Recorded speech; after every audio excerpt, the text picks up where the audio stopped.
Let's take a look at what's going on in the world now. We start off in Afghanistan, where Afghan women can continue to study in universities, including at postgraduate levels, as long as classrooms are gender segregated and Islamic dress rules are followed.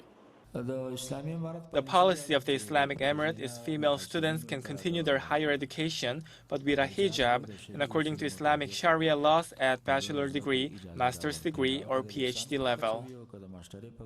The announcement comes as the acting education minister, Abdul Baqi Haqqani, laid out new policies at a news conference on Sunday, days after the country's new rulers formed an all-male government.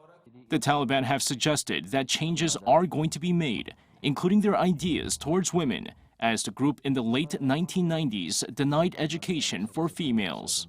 However, women are still banned from playing sports. Haqqani also said that subjects being taught in schools will be reviewed by the new government, adding he wanted graduates of the country's universities to be competitive with the rest of the world.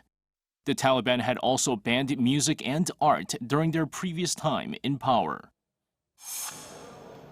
Over to Iran, where Iraqi Prime Minister Mustafa al-Khatimi and Iranian President Ibrahim Raisi held talks on Sunday to bolster their bilateral relations and open up the prospect of cooperation in different fields.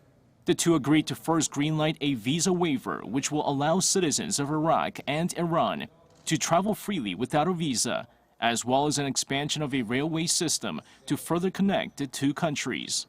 President Raisi added that financial and monetary issues between the two countries were also among items discussed during their talks.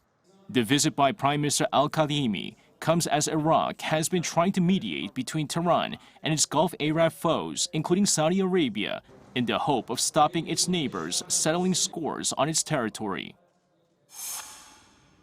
Finishing things off in Spain, where a wildfire has raged on for 5 straight days, with people fleeing their homes in 6 more Andalusian towns and villages on Sunday. The wildfire, fanned by strong winds, has now driven nearly 2,000 people away from the area and killed 1 emergency worker since it began Wednesday. Spanish Prime Minister Pedro Sanchez announced the deployment of a military emergency unit to help tackle the wildfires. According to the country's environment ministry, the fire covered more than 6,000 hectares, with 365 firefighters tackling the blaze, supported by 41 aircraft and 25 vehicles. 이승재, Arirang News.